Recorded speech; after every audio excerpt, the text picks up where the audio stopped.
I hope everybody's doing well today. Most of y'all I know. You know what I'm saying? There's a couple folks that we don't know. But one of the things I'm really looking forward to is the opportunity to bridge the gap because, you know, for some of the folks I've met before and then the other folks that's coming from the States, one of the things that we realize is maybe it's unspoken, but there is a cultural gap that exists between us. And because of that cultural gap, what happens is it really disables us from maximizing the opportunities that we can have when we collaborate. So basically, welcome to, and I can keep it right there. So the goal for today is really bridging the gap, building the connections, and creating new narratives. And so you already heard this information about me. We'll keep it moving. And so what we're going to talk about today, or what I'll give context to today, hopefully by the end of this morning session, is to give context to the challenges we see in Africa with a particular focus in Ghana, because we're in Ghana. So by all means, we have to talk about Ghana. Discuss some of the primary historical and social factors that made these challenges come to exist. And then last but not least, create some opportunities for open dialogue regarding some of the solutions. So first and foremost, let's play a game, all right? What I want to do is I just want you to tell me what comes to mind as I mention these phrases, these words, or these locations, all right? The good, the bad, or the indifferent. So the goal is to tell me what comes to mind when I mention these phrases, the good, the bad, or the indifferent. So when I mention the UK, what comes to mind? What? Racist? Colonizer. What else? Brexit. T. Okay. Evil family. Evil family. Man, y'all some extra. Bad food. Wow. Okay, man, this is pretty interesting. All right. America. What comes to mind when I say the word America? Ooh, Lord. Tyler Perry. Capitalism. Racism. What else? Classism. Entitlement. We're going to talk about entitlement in a second. Yes. Police brutality. Y'all are giving the nice answers. Ku Klux Klan. Arrogance. Oh. Bipolar weather. Oppression. Man, y'all can go. Ooh, Lord. Ooh, Lord. Okay, all right, so let's stop with America. Lord have mercy. When I mention the word Africa, what comes to mind? Home. Okay, we have a couple homes. Motherland. Religious. We'll be praying all night in the name of Jesus. And we're broken this devil from among you right now. Yeah. Divided. Tribal. China. Poverty. Symbolism. Fresh food. Mango. Fatia, what comes to mind when I mention the word Africa? Let's get out.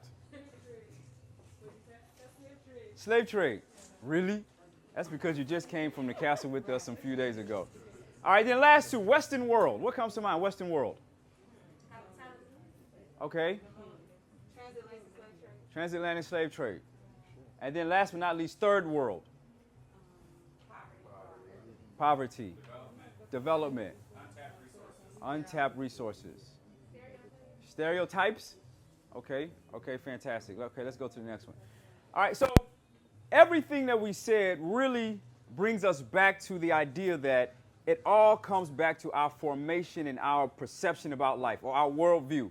A couple of days ago, we had like a men's kind of Bible study thing, and we talked about worldview. And depending on who has told us the story or how we have acquired the story, that is what we regurgitate when asked about these things. And there is a very, very, very, very, very famous phrase, a saying or proverb. And let me have Daisha. Can you read it out loud for us, please? Until the lion has a historian, tales of hunting will always glorify the hunter. Okay, when this phrase comes to, when I read this phrase, what comes to mind? Until the lion has a historian, tales of hunting will always glorify the hunter. What comes to mind when you hear this? The winner tells the tales. The winner tells the tales. What else? Whitewash education. Man, y'all are extra black. The people conquer the land, they burn the libraries and write down. Okay, so people who conquer the land, they burn libraries, they write their own story. Anything else that comes to mind when you hear this phrase? His story. His. Okay, his story. Marginalized groups. Marginalized groups. What does that mean? Please break that down.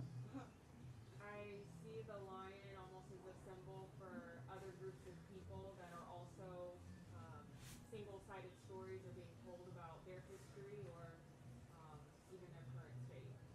So minorities, specifically black people. Okay. Okay, fantastic. Let's go to the next one. So one of the things is before we can get to the place of really, let's say, bridging the gap, building connections, and creating our own narratives, we have to go back in time just a little bit.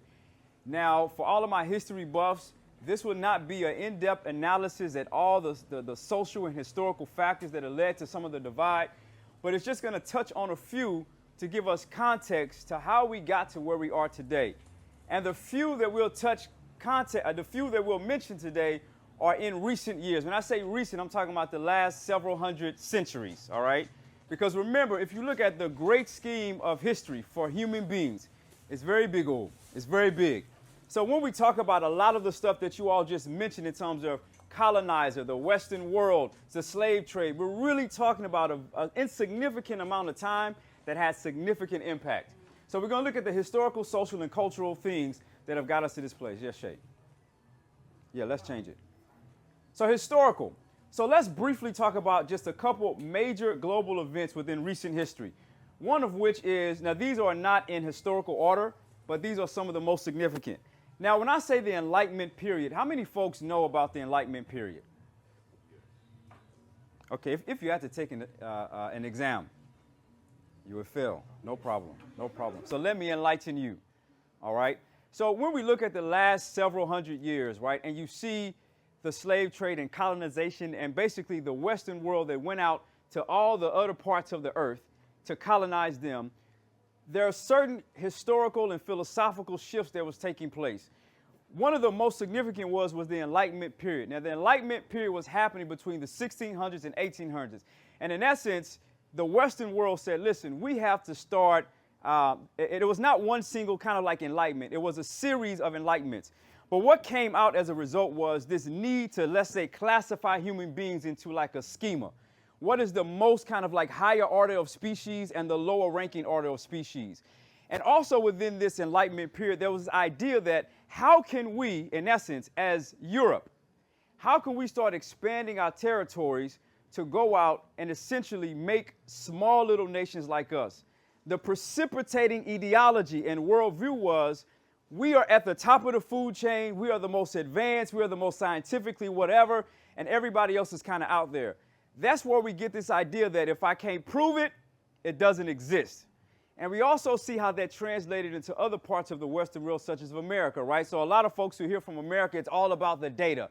But I don't know if that's really true. What does the data say? What does the research say? Because it was all about science. And so what happened was, a significant thing that happened was, Europeans were up here. And at the bottom, well, who do you think? The Africans, right? These were the more viewed as the primitive, what may have you. And what it did was it gave justification through the colonization period to go out and enslave people, because the idea was these are not even human beings anyway. And our job, especially as we're going out with events such as the Berlin Conference of 1884, which was inclusive of 14 nations, and three of the primary people that was the players in that was Germany, France, and Great Britain. One of the things they said was, we're going to go out and basically take what's ours because it rightfully belongs to us. What's intermixed in that is also, someone mentioned, I think it was Roxanne mentioned, that when she thinks of Africa, we think of religious. So one of the most religious activities that also existed during this time was the missionary movement of the late 18th century and 19th century. I know this sounds like a history class, so just bear with me. We're going somewhere, okay? We're going somewhere for all the folks that do not like history. We're going somewhere, all right? But the thing that's important to rememberize, if you look at the dates, we're talking about the 1500s, 1600s. In the grand scheme of time, that is a relatively short period that's happening, which gave way to some of the significant events that we often think about in Africa and in other places in the diaspora, such as colonization, the transatlantic slave trade that some of you guys mentioned, and the missionary movement. The reason these things were so important is because if we don't know where we have gone, we won't be able to contextualize where we are and build bridges to get to where we need to be. But when we understand where we have come from, it enables us to see, I see. This is why things are the way that they are. So, for example, when the missionaries came to West Africa, the only goal was to missionize Africans. But what it meant to be a Christian was, in essence, to be European. So that's why a lot of times when the missionaries came, one of the things they would do is separate families. So let's say you're an African, right? I come to missionize you, evangelize you. Oftentimes what I'll do is I'll separate you from your family because your family may be practicing this ancestral stuff, some drumming and all of this. And because my perspective says that we are the most advanced people, and I don't understand all of this juju and all of this nonsense, it's demonic, it's evil. So let me remove you from this evil whatever, put you over here and train you, and then you will go back and evangelize your family. So what you saw a lot of times during that period was not only the evangelization process that happened through direct contact, but also through schools. So if you look in Ghana here, you'll see a lot of the schools have a certain pattern that are some of, let's say, the top schools or what may have you. Let me give you case in point. One of the schools recently that was in the news is the Achimota School. And if you're in Ghana, I'm sure you know about Achimota School. So essentially, it was in the news recently because there were these young, very intelligent people that were Rastas. In essence, they had locks, like a lot of y'all folks here. But they did not allow them into the school because they had locks. And they said it's against our policy. This thing is improper, and if you allow you to come in, it'll just open the door for all of these religious people to come in and blah, blah, blah, blah, blah. However, when white folks came to the same school, they didn't tell them to cut their hair at all. They said that everyone has to have their hair cut. But when the white folks came, they didn't have to provide any kind of religious letter or anything like that. All of that to say, the stuff that happened back then still affects us today. So impact on Africa and beyond. You can't really see it on this map, but I want to ask you guys, when you think about quote unquote, let's say Ghana or Africa independence, what kind of time frame comes to mind when African nations started receiving their independence from colonization? Some say 60s. We have celebrities in the house. Welcome. 1960s, what else? Do we know? Be like, nah, we don't know. When you look at this map, what you see is in terms of, remember, I didn't talk about it, but the Berlin Conference happened, and the Berlin Conference was basically Western powers that was competing against each other for African resources. They came together and said, okay, listen, we got too much competition, so we need to come together and just say, okay, listen, Taylor, you're going to get this. Daisha, you're going to get that. I'm going to take this, so we good, all right? And so that's when they went in and did this. So all this colonization happened not as a result of the Berlin Conference, but the Berlin Conference was a significant moment in history because Western powers came together and divided up Africa. And when you look at this map here, what you see is, as Rob said, when you talk about the liberation, right, of African nations, we're only talking about the 1950s. That's not a long time ago. Somebody who likes math, about how many years ago? Let's take Ghana's independence, March 6, 1957. How many years ago? 60-something. My Ghanaians, you should know this. Hey, my Ghanaians. 63, 64 years, something like that. All right. Now think about that, 63 or 64 years. How much time is that really? That's not a lot of time. So imagine if I came to your house when you were a small boy, your father was living, and I destroyed everything in the house. And I said, you can't teach your children how to read or to write. Don't teach them a trade. I'll do everything for them. By the time you reach, let's say, 50 years, that's just one generation. So when you look at this, it's good to have perspective because sometimes we say, I wish Africa was more advanced. I wish Africa was more developed. But listen, if the colonial masters just left recently, and some have not left at all. For example, when we talk about the structural issues that we'll get to in a second, what we have to note is in history, we're talking about a relatively small amount of time where this gap has been created. And a lot of the black folks know about racism in America. And you've seen the kind of like the racial timeline where you talk about the 1960s of like having like a post-racial society, but it was not a long time ago. Let's go to the next one.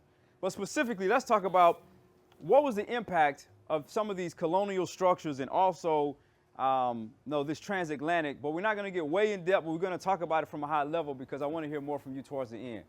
One of the things is it impeded the structural development. What do you think we mean by that? Colonization and the slave trade impeded the structural development of Africa and some other places in the diaspora that it colonized. What does that mean? Yes, please. So probably one of the biggest differences when you consider what happened in both other parts of the world, particularly Europe and Africa, is that Africa did not self-organize. European nations self-organized, and that's going to start at the structural level. Everything else that comes after that, it becomes weakened because the first thing you have to do is try to bring peoples together, and sometimes we're not necessarily friends with each other. So we look at how long has France been fighting with the UK. That's been, we all know those stories, especially people like myself from the UK, we hear about this in school. Even in the midst when they were part of the European Union, when the UK was part of the European Union, there's still a little bit of tensions, but they self-organized. They decided to join Africa. When you look at how many cultural groups, even in West Africa, there's many. They're all together. Some are speaking English, some are speaking French, because they were not self-organized. Somebody else, the European colonies, organized them according to whatever they wanted at the Bourbon Conference. Okay, so other folks, what comes to mind when you hear that term? It impeded the structural development. What do you think that means? Yes, please. I think of industry, so not being able to focus on innovation and developing those connections or self-organizing, as you said. By them getting caught, leaving to go get water and things like that, it depopulated regions and, since there was a lack of, manpower and also ingenuity and more focus on survival and safety, there was no way to vertically integrate. Okay, great. Yes, please. Yeah, I would say like infrastructure. Like during colonial times, all the goods and stuff were made to go to the port, to England, Portugal, what have you, but trading with Burkina Faso, trading with Togo and stuff like that. So infrastructure was all made for a while. Like I said, Yeah. So a lot of these impacts that happen, and just another note, in terms of this post-colonization, we're in this period now where we talk about neo-colonialism. One of the ways it's represented, although it ended recently, which is after the Francophone countries were, let's say, liberated, what France made them do was sign the Post-Colonization Act. Is anybody familiar with the Post-Colonization Act? Yes, okay, some are. For some that are not, the Post-Colonization Act simply stated that one of the things that is stipulated, which was significant, is that 85% of the Francophone countries, the folks who don't know the Francophone countries, basically the countries that was colonized by France, okay, the folks that speak French. What it said was 85% of their resources, their money, had to be held in French reserves. 85% of their resources in terms of their money had to be held in French reserves. Now this is after, quote unquote, their freedom. And this lasted since they quote unquote were free up until I think about maybe 1 or 2 years ago. And so someone did the math and calculated that I think it was literally billions of dollars every single year that was being lost because those reserves were there. And not only that, for folks who know money, when you have money in the bank, what happens to that money? It collects what? It collects interest, right? So all that billions of dollars that could be collecting interest is there. And not only that, but they can only borrow up to about like 15% of their own money. So when you talk about the structural development, it gives context, because sometimes when we talk about corruption in Africa, we'll see a leader, and I'm not justifying anything, but we'll see a leader, let's say, get caught for taking $100,000 or $1 million. They say, Africa is corrupt. But what about the French that have been taking billions of dollars every single year for decades? Not only that, let's talk about cultural genocide, right? Just to be very brief with that, when the colonizers came, my focus is kind of theology, so that's why I'll be talking a little bit more about theology and the missionary movement. But Tohaji, go up there with mommy. So that's my son, obviously. But so one of the things that happened, as I said, we talked about the Enlightenment period. One of the things it did for Africa was it committed cultural genocide. What do you think we're talking about when we mention that phrase, cultural genocide? What comes to mind?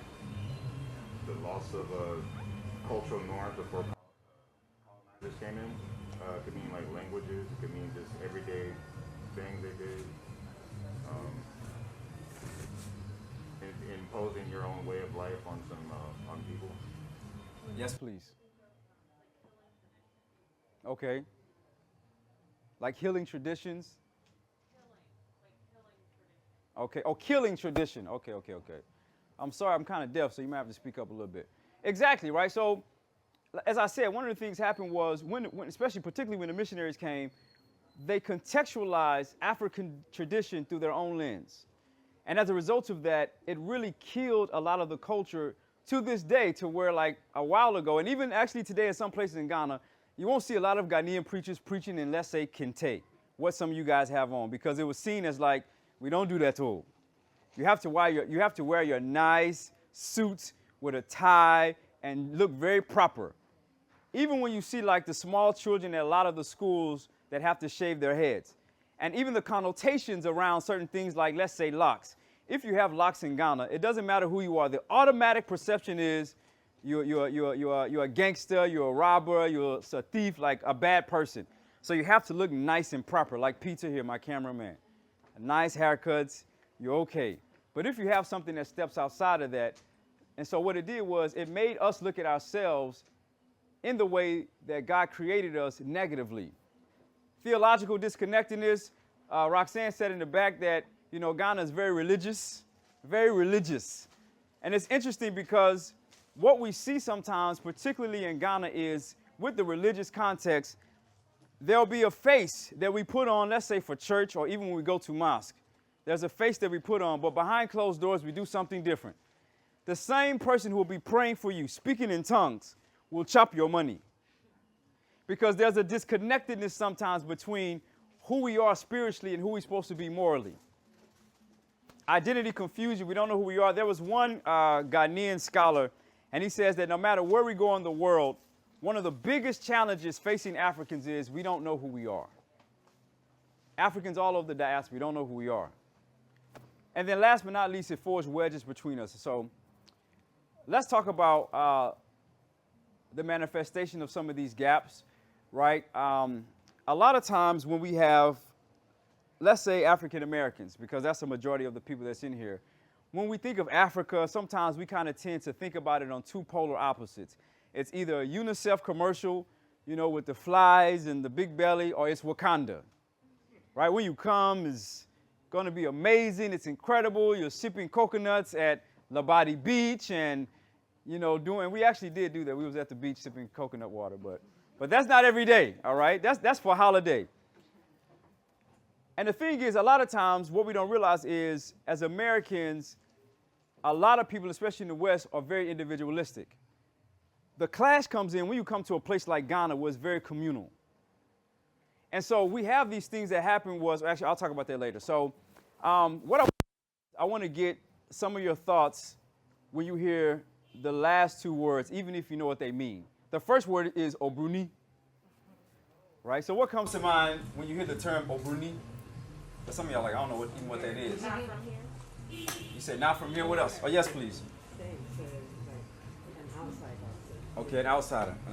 Yes. I'm trying to learn the term, the depth of it, but it seems to it feels like it's equated with white America. Yeah. Okay. All right. A white person. A white person. That's what comes to mind. All right. Okay. What else? Oburoni. What comes to mind? Yes, please. Always having debates with my husband and his family because they say Oburoni. I say I'm not white. I'm not white. Anywhere on me look white. Okay. And then they will say they don't mean it like that we're white person. They mean it as we grew up in a white society and we talk like white people. They just see it as that. And I said, but they said, well, we know you're black, so we're not going to call you that anymore. So nobody says it anymore. But I'm like, seriously, in England, they tell you to F off you need to F off back to Africa. So I see it as an insult when they say insult. I've been educating like family members. Okay.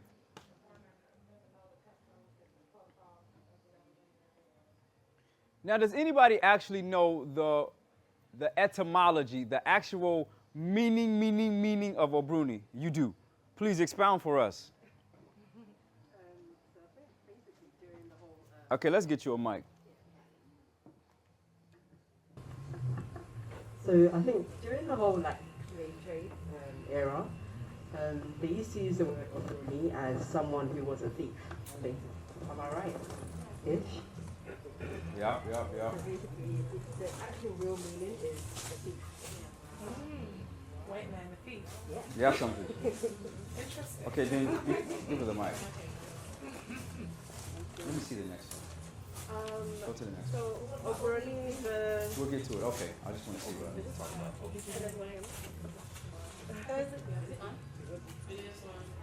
It's on, it's got like a short to it, remember the batteries on. Thank you. So Oburoni, the word, if you look at the beginning, abro, which is like evil, right? So it's an Akan word. So if, let's say, to use it in a sentence, abro unitim, right? So he has evil in his head. And Oburoni is abroni, so an evil person. So you see how like Ghanaian is Ghanani. So Oburoni is like a person of evil. And judging by what they came and did, you can only Right. yeah. Yeah. That's my understanding. Yeah. So thank you for that. And what has happened throughout time has just been kind of adapted for, the foreigner. And what I tell people, especially folks who come who have this black consciousness, is it's not about culture. And especially if folks who are coming from places like the UK and the US where your skin color is the first thing that people see. Unlike that in Ghana, it's really about culture. Because some of us, if you act, you can be very fair, but if you act like a Ghanaian and blah, blah, blah, you won't be Oburoni, you'll be Obibini. So, but the thing is, it's really about culture, like how we act. And I'm going to talk about that on the next slide, because a lot of times, especially folks from the diaspora, particularly those coming from America, don't want to be labeled as Oburoni, but we act Oburoni all the time. And so let's say even give context for folks who in America. Sometimes we don't want to be labeled as bougie, but we say, okay, I only do this, I only do that, but we be acting bougie. But we don't want people to say we bougie. But we'll talk about what that looks like in a second. Okay, what about the last term, Obibini? What's the meaning of this?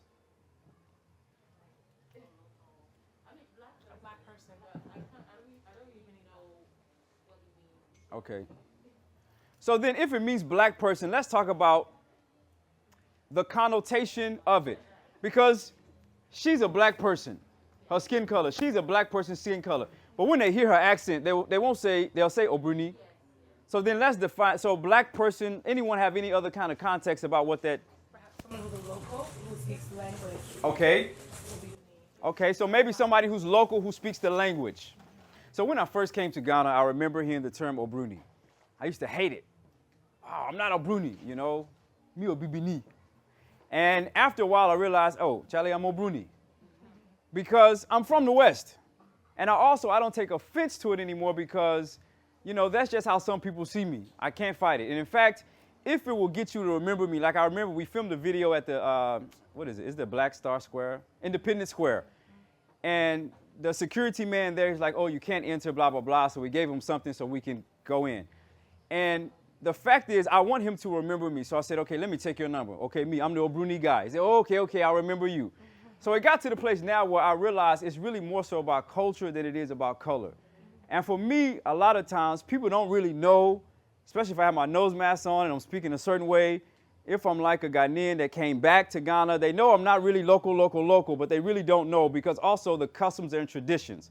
And so we'll talk about this in a second in terms of the cultural clash and how this manifests itself. Let's go to the next slide. Okay, no, it's here. Okay. So here's the impact of this, right? When we talk about all this stuff that's happened, let's look at some of the attributes of the Westerner, right? It's individualist. First and foremost, we're all about ourselves first and foremost. That's who we are. Me, my. Oftentimes, we also come to Africa with a superiority complex. It can be unconscious, but it's a superiority complex. And the way that it manifests itself often is when we have to share power and when we have to share resources. That's when you see when, those things really come out. We're presumptuous. We think we know something, but we really don't know. Let me give you an example. I remember when we were planning this whole Sankofa trip, we brought along somebody, and it was an American person. And then one of our partners, let's just say Kofi, because you don't know Kofi. In Ghana, there's a million Kofis. So Kofi was late. And our American partner said, you need to stop coming late. You need to stop coming late. And so she was very hard on him. So I took her to the side. I said, listen, this is Ghana. And she said, I know this is Ghana, but the standard has to be higher. And these people, and this is why it is the way it is, blah, blah. I said, listen, from someone who takes trotro, let me tell you, once you enter into the trotro, you can't control anything. So the person will even, let's say it's a 1-hour journey. The person will set off 2 hours early, but you don't know what will happen. And I'm telling you, when you get on the trotro, literally pieces of the trotro will be falling off. I'm telling you. The mates may be fighting. Sometimes the mate will run off with the money. Now the driver's driving solo. You just can't control. But what happens is we have to have context to understand. But we don't know we do that oftentimes, especially as Americans and other Westerners that come in. We just assume we're right. Sometimes we're judgmental. And sometimes, this is the last thing, and I want to get your thoughts about this, especially for folks who deem themselves as being like conscious, right? And they come around Ghana and they say, this place is too religious. Everyone's going to church and blah, blah, blah, blah, blah. Don't they know that the missionary movement is what messed up Africa and Christianity messed up Africa? So what they do sometimes is see themselves as being cultural missionaries. Let me come and rescue you from what the white man did to you. But the thing is, they don't know that, like, for sometimes the person who's making 5 CDs a day, if he doesn't pray, the guy will, instead of chopping 5 CDs from you, he may even take 5,000. But the fact that this guy is so religious oftentimes, in essence, keeps his mind or her mind. But what we do is we see that, okay, Christianity messed up Africa. That's what we assume. And so we want to, let's take down all the churches. Y'all need to stop going to church, stop praying to white Jesus and blah, blah, blah, blah, blah, because we don't have context. And I see it all the time. And we just don't understand. Let's go to any thoughts about that before we move to the next one. Comments or questions about that, or thoughts about that? Okay, let's go. So impact on the African, but particularly, let's say, West Africa or the Ghanaian respectively. When colonization happened, what it did was it put most of Africa, particularly I'm talking about Ghana and West Africa now, in a parental relationship with the West. So imagine if I come to your house and I say, Hilda, you no longer have to work. I'll take care of you. I pay for everything. I do everything. You don't know how to do anything at all. You don't have to wash your hair. You don't have to drive. You don't do anything. Fantastic. Right? And then your children also, I do the same thing for them. And then I do the same thing for the grandchildren. And then once I leave, how will they do anything for themselves? And so what you see now is a lot of Africa is in a parental relationship with the West, where they see the West as oftentimes the saviors who will come in and rescue us from our troubles. And if we can just get to America, right? This whole glass and coin, like, everything is nice. Everything is nice. When I go to America, Charlie, there's money on the street. I'll pick it. I just go to the ATM. I don't have a bank account, but I'll go there. Money will come out. People literally believe like this. The other thing is Afro-pessimism. What do you think we mean by that? Afro-pessimism. Yes, please. To believe that anything that is considered African is inferior to like Western products, ideas, religion, just anything from the West. Okay. Anybody else? Anybody else? Afro-pessimism. What do you think we mean by that? Yes. I would guess that it might be a sentiment that it's just it's never going to change. It's okay. Yeah, there's this idea, as you said, right, that if it's black, it's whack. If it's white, it's all right. Like literally, let's say, and there's a benefit that a lot of Westerners have that we don't talk about. Well, we don't have time to talk about it today, which is Oburoni privilege, because a lot of times when Westerners come, there's a privilege associated with being, being associated with the West. But let's just say, for example, an Oburoni. Any Oburoni, let's say I'm Oburoni, and I'm selling this shirt. There's a Ghanaian selling the exact same shirt. The Ghanaian person will choose this shirt over the one that's being sold by a Ghanaian, because the idea is, if Oburoni is selling this to me, I know it's quality. But it can be the exact same thing. But the idea is it's quality because it's coming from Oburoni versus, in Ghana here, I'm sure the guy doesn't use the right stuffs and blah, blah, blah, blah, blah. You know how we do, right? Any other thoughts about this before we move to the following parts? Or comments or questions thus far? All right, let's go on. So one of the things that happens is, I think that sometimes we have a lack of empathy for one another because we don't know each other's stories. And so many of us are so fixated upon trying to tell each other our stories that we don't take the time to listen. When I moved to Ghana several years ago, I realized that I don't know anything at all. And when I really began to sit and hear the stories, yeah, I'm Oburoni. Because the truth is, for some people, and it's not like this, I don't want to make any sweeping indictments, but the average person in Ghana, let's say, I think it's like 1,000 cedis a month, right? That's the average salary or something like that. That's not a lot. If you have to take transportation to go back and forth to work, if you have to eat, if you have children, it's very difficult. But what happens is, because, like I said, we don't know each other's stories, oftentimes the Westerner will come, it's like, you don't know how hard it is. You want to come to America, you want to come to London, but now we have to come back home. But this person has maybe had no lights for 3 days. Me, myself, I've had no lights for 3 days. Some people don't have lights at all. So the thing is, they'll look at you coming from a place where, just by a show of hands, for people who are not living in Ghana, how many times in your life has the lights gone off? Maybe 4 or 5? Maybe 2? Somebody say every week. Where you live? Oh, in Ghana. Oh, yeah, of course in Ghana. But if you don't live in, let's say you live in, if you're from somewhere else, London, UK, whatever, right, the US, how many times you have to ever worry about the lights may go off today? Never. It's not even a part of your mind. But even if you don't pay the bill, they send you a notice, and another notice, and another notice. What about water?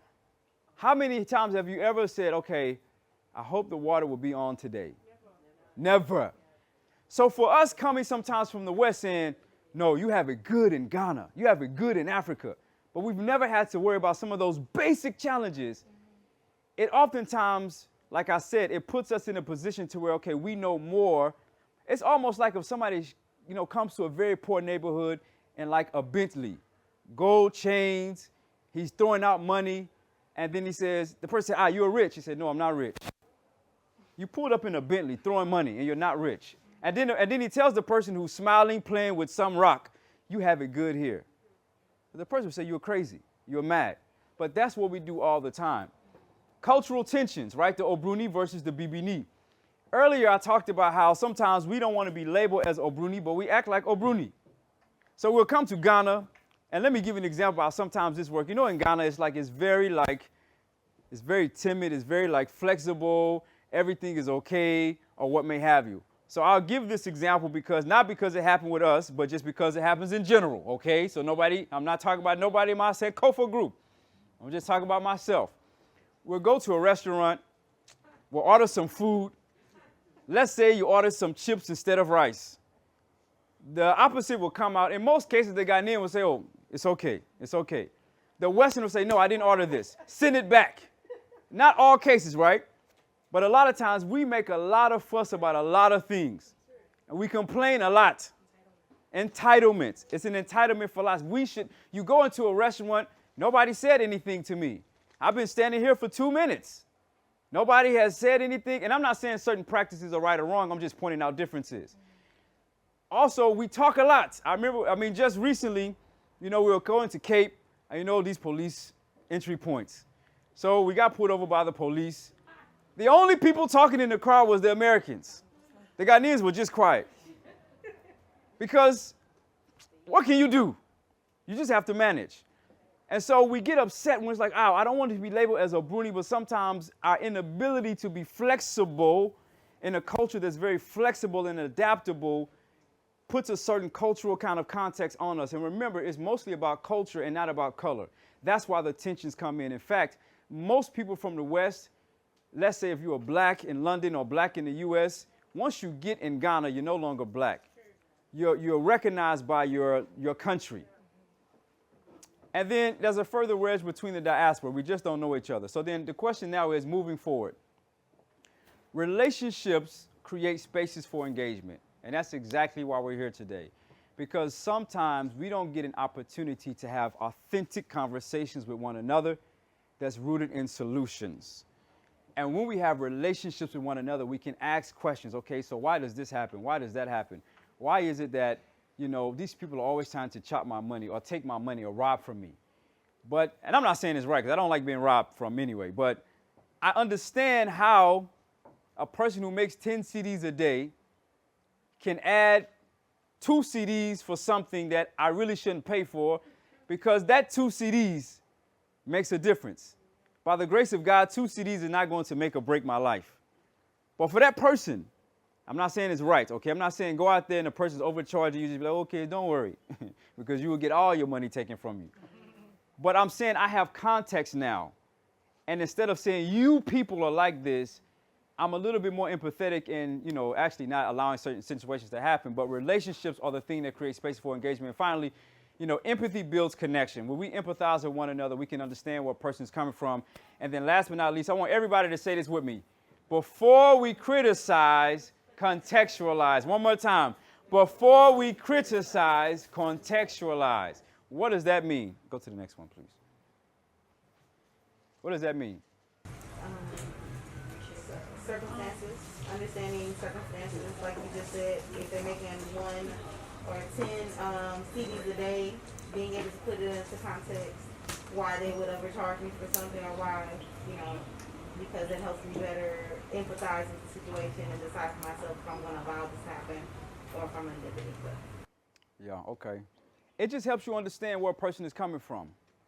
And a lot of times, especially folks coming from the outside, people may see us go to a restaurant or something and they'll be calculating, the person took this food. That food is 50 Ghana cedis. Then he took some 3 drinks. That's 35. Then he took transport from Accra to Oburoni. That's such and such.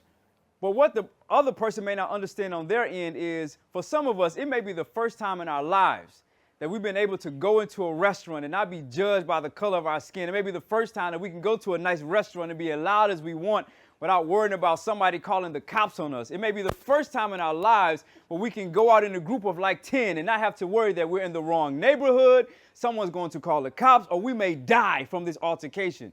But the thing is, we have to have understanding of one another. And I believe there's 4 things that we need to do that's going to lead us into our breakout sessions today. Number 1 is reshape our identity. I believe that we have to really come together to first and foremost understand that God has created us as African descendant peoples first. Even the Bible says that first came the natural, then the spiritual. So we cannot ignore the natural. We are Africans, right? And Kwame Nkrumah said that, listen, I am not African because I was born in Africa, but I'm African because Africa was born in me. Then we have to reform our theology. Ghana is very religious, very religious. And oftentimes we're just doing stuff because we're doing it. But when we begin to understand, who God has created us to be, then I think that we can have a more holistic understanding about not just going to church and being nice and, let's say, not having locks or whatever, but we can really start asking ourselves questions around, what does God want me to do about my environment? Galamsey or illegal mining.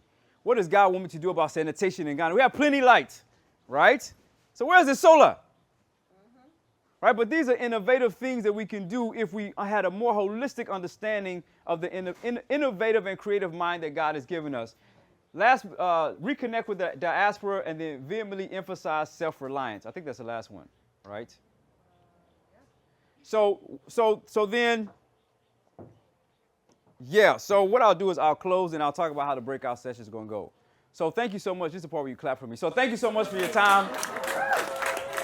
I appreciate it. Thank you. You're too much. You're too much. You're too much. You're too much.